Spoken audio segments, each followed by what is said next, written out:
Assalamualaikum warahmatullahi wabarakatuh. Perkenalkan, nama saya Dinda Apriliani dari Ilmu Komunikasi Politik angkatan 2018. Di sini saya akan membahas tentang kepingan kebenaran hak untuk berkomunikasi sebagai nilai universal. Berdasarkan studi mitokondria, dapat disimpulkan bahwa hal yang pasti di dalam kehidupan manusia adalah mereka saling terikat satu sama lain secara genetik.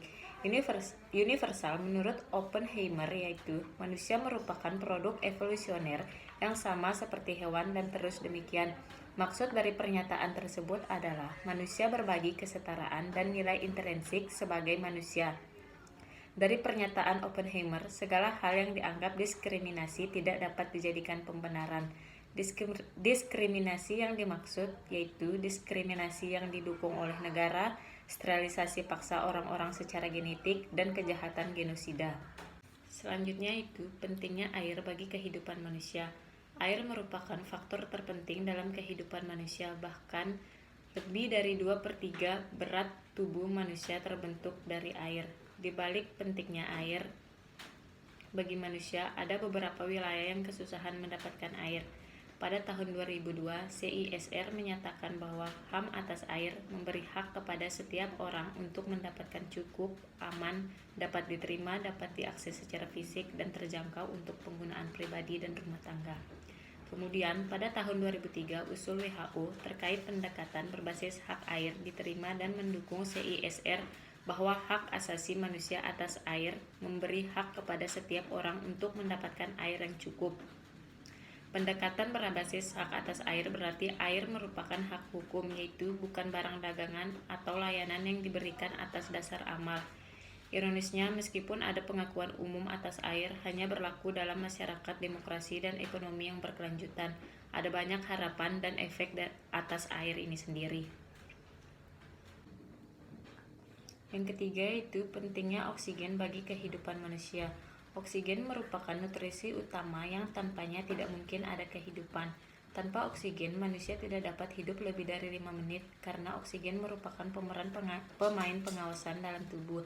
Salah satunya yaitu untuk membakar racun dalam tubuh. Maka dari itu penting adanya sistem kekebalan yang tujuannya adalah untuk menyerang dan mencegah penyakit berbahaya.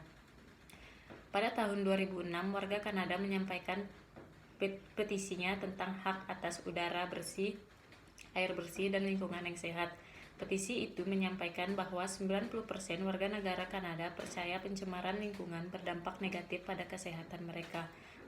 Kekhawatiran warga Kanada dijamin dikarenakan adanya bukti ekstensif bahwa degradasi lingkungan membahayakan kesehatan dan kesejahteraan warga Kanada, yang dibuktikan oleh ilmuwan bahwa ada lusinan bahan kimia beracun dalam darah dan urin warga Kanada yang menyebabkan adanya ribuan kematian dini, puluhan ribu rawat inap, dan pernyataan ini memperkuat betapa bahayanya polusi udara bagi manusia. Selanjutnya yaitu hak untuk berkomunikasi. Dikarenakan manusia hidup berkelompok dan bergantung antar sesama manusia untuk kelangsungan hidup, faktor inilah yang menyebabkan konflik dan ketegangan antar satu sama lain. Oleh karena itu, penting adanya komunikasi melalui negosiasi atau perjanjian sehingga menciptakan dialog dan percakapan berdasarkan dugaan mereka.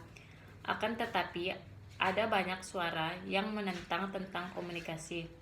Seperti halnya air, pendekatan komunikasi berbasis hak berarti bahwa komunikasi menjadi hak hukum, bukan barang dagangan atau layanan yang disediakan atas dasar amal. Berikutnya yaitu untuk berkomunikasi. Hak untuk berkomunikasi sebagai nilai universal. Jesus Martin Barbero menjelaskan bahwa komunikasi telah menjadi arena strategis untuk menganalisis hambatan dan kontradiksi yang menggerakkan masyarakat, yang kini berada di persimpangan jalan antara keterbelakangan yang dipercepat dan modernisasi yang bersifat memaksa. Di sini mediasi merujuk kepada sambungan dua bagian antara praktik komunikasi dan gerakan sosial. Jika menerima rancangan usulan milik Jesus Martin Barbero, maka dapat disimpulkan komunikasi memiliki komunikasi memiliki etika universal yang benar.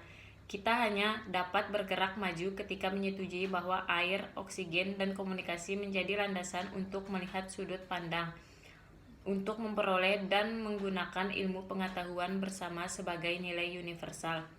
Artinya, perjuangan harus terus dilakukan dan terus-menerus. Di sini peran hak komunikasi adalah membuka hambatan itu. Sekian presentasi dari saya. Wassalamualaikum warahmatullahi wabarakatuh.